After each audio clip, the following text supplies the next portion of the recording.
This is All India Radio. We now bring you the curtain raiser to the 53rd International Film Festival of India being held in Goa from the 20th to the 28th of November 2022.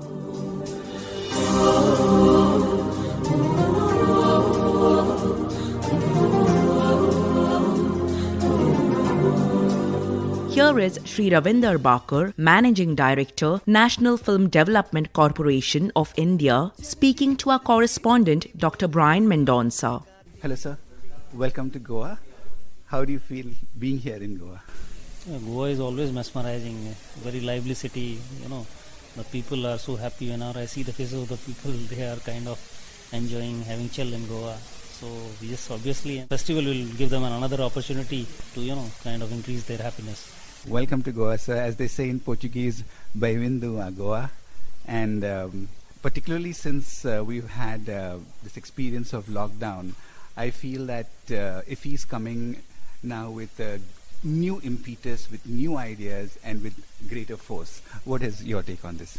Yeah, definitely. If he is coming in a big way after COVID, this will be the first edition which will be totally held with all the segments physical mode in. So truly, plus the festival has been scaled up in a big way. They will be setting up 50 pavilions where the different countries and the states and the other media units will be showcasing their work and the technologies over there. In addition to that, there will be tech exhibition where all the big media and entertainment equipment manufacturers will be showcasing their technologies.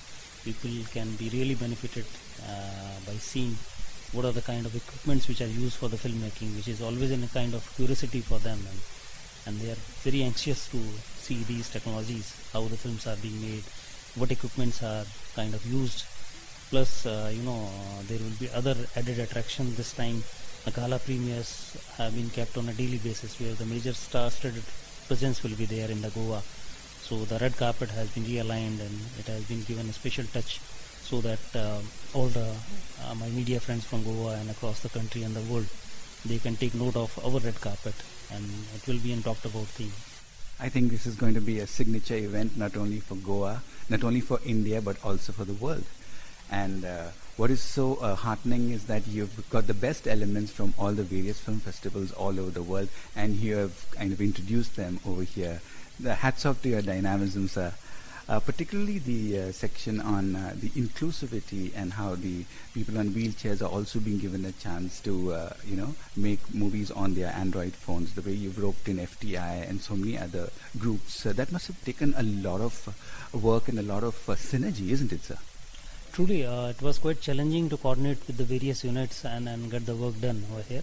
But I'm really glad and thankful to all the agencies, and especially the government of Goa, who came forward with plenty of things, and they offered us the place near the promenade to set up our pavilions also. And whatever our requirements were there, they could meet them out, and they extended full support in terms of our requirements. We have the 75 Creative Mind this time, which is a buzzing event where the 53-hour filmmaking challenge will be given to the young film enthusiasts who have been declared as 75 Creative Minds. Plus, the films will be screened, all the Cannes Film Festival winner films, Oscar Award winning films, and the major films which have been talked about in the various international film festivals. The cinephiles would be able to enjoy all these screenings, including our brilliant, films in the Indian Panorama sections, plus the under different sections. As I mentioned, the differently abled people have also been we have created and special courses for them as well as. So everything is there in this IFI for everyone, and surely it will be an talked about event. Absolutely, sir. It's a win-win situation for everyone. And in colleges, we are teaching literature and cinema. And what really struck me was how, you paid homage to so many of those who have passed on. And one central feature was how music underscores or underpins this entire festival, particularly the opening film based on Gustav Mahler's wife, and the tributes to KK and even Briju Maharaj. It shows that film is not a single dimension, but it's a kind of a universe of plenitude. So much is happening. You made us see film in a different way. Truly, India is emerging as the content hub of the world. So the world is looking towards us to give us stories. So the International Film Festival is a right platform to showcase the world. Yes, we are capable of this, and we will not going to disappoint you. India is one of the largest filmmaking nation. Not only that, we have the most of preferred filming destinations also, where the international filmmakers can come and shoot, and we will be giving them the incentives also, which has been recently declared by the union government, as well as the various state governments has offered many incentives. India has the most talented manpower, the cheapest manpower, with all sort of facilities extended by all the governments. So there is nothing which prevents the international film fraternity to come here and sort of take advantage of everything what we offer. Exactly. This is one way to change the mix, and you've changed the format in a little way, maybe in a large way.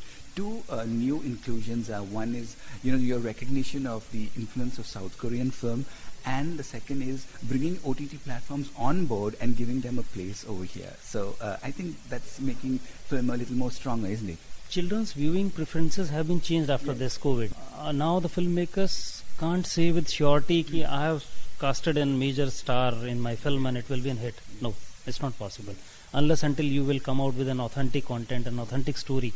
You can see the film like Antara, and they are doing wonder. Exactly. Because they have a powerful storyline which every Indian can connect from their grassroots. So definitely it's a big challenge for the filmmaker also. Right. Now they have to really apply their brain, and they have to really dig hard to come out with something appealing to the viewers and the audience. Right. So you organized this on such a large scale, but still there's this niggling doubt that should we really go to the theatre when we can watch it on our mobile phones? The challenge in front of the filmmakers is they should come out with a kind of film which can really be enjoyed on a screen. So they have to use the best possible VFX in their films. They have to, escalate and update their post-production facilities so that people will have that magnanimity they can feel on the screen. So definitely the screen experience is altogether different, but then the content has to be accordingly fulfilling that. So tell us a little bit about the closing and the opening ceremony. The opening ceremony will be 20th of November, 2:30. The red carpet of the opening film will be there, and then the opening film will be showcased. The Alman Austrian film, which is an opening film. Yes. Then the closing film also, the durations and the timing will be the same. The opening film will be followed up by an opening ceremony from 5 p.m. onwards, where there will be star-studded performances. There will be culture performance from the France and Spain also, along with the Indian troops also. In the closing also, mostly the ceremony, the awards are being given. There will be culture performances, and also the Indian Personality of the Year award will be given. In the opening, we will give the Lifetime Achievement Awards. So it will be in gala evenings, and the people of Goa will remember it. I'm also reminded that the opening film, Alma and Oscar, in Western classical music, we always felt that, Gustav Mahler was taking the credit, but now Alma Mahler, his wife, who was in the shadows all this time, is now given prominence. And if you see the participation of women filmmakers, as you said, it's 30% in the international category. That is a huge step, to bring encouragement to women filmmakers. Are there any particular classes for them, to develop their own style? Yeah, definitely. We have kept and curated special master classes for the women filmmakers, yes, where the established women filmmakers will be coming and they will be sharing their experience with the budding young female interested who will be able to attend. Even Tata Institute of Social Science, they will be coming on a gender equality subject where there will be discussion, and it's just very heartening to see the filmmakers, yes, who are coming forward, these women filmmakers, yes, and who are producing the masterpiece also. So kind of invited them, all the delegates will be benefited with their presence and their experience sharing. What would you like to say to the people of Goa as far as the festival is concerned? My only request would be Goa is a land where the people come and enjoy, and people go with happy memories. So the festival will add a charm, and kind of they should not miss out this time the festival. The kind of important films which have been chosen, and we have put in a lot of efforts to showcase them, the world's best masterpieces, including our restored classics also. There will be special sections and gala premieres, and everything is there. Nothing prevents. The system is so simple. They can simply book, get themselves registered, and on the mobile app they can book the films and enjoy the screenings.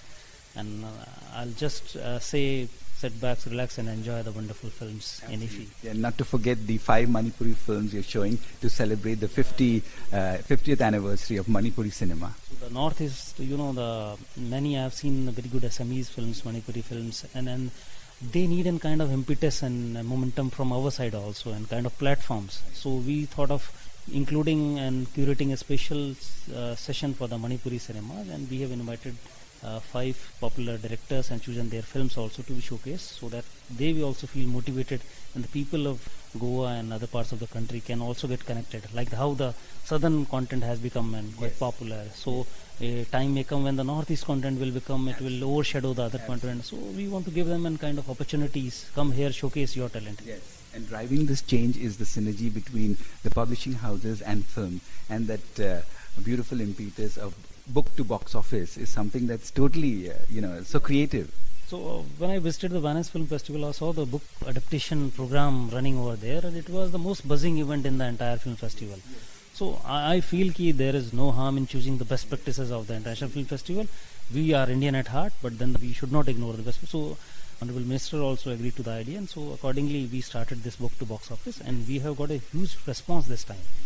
You can see the majority of the popular 30 publications have shown their interest in this, and we hope the filmmakers and then the publication houses and the authors, they both will be benefited, and it will be a win-win situation for both of them. I'm sure, Sir Bhakar, with you at the helm, there's going to be no turning back, no looking back, and if he's going to make great strides and move from strength to strength. Thank you so much for being with All India Radio. Thank you very much. That was Sri Ravinder Bakar, Managing Director, National Film Development Corporation of India, speaking to our correspondent, Dr. Brian Mendonça, on all the cinematic extravaganza that goes into the 53rd International Film Festival of India at Goa.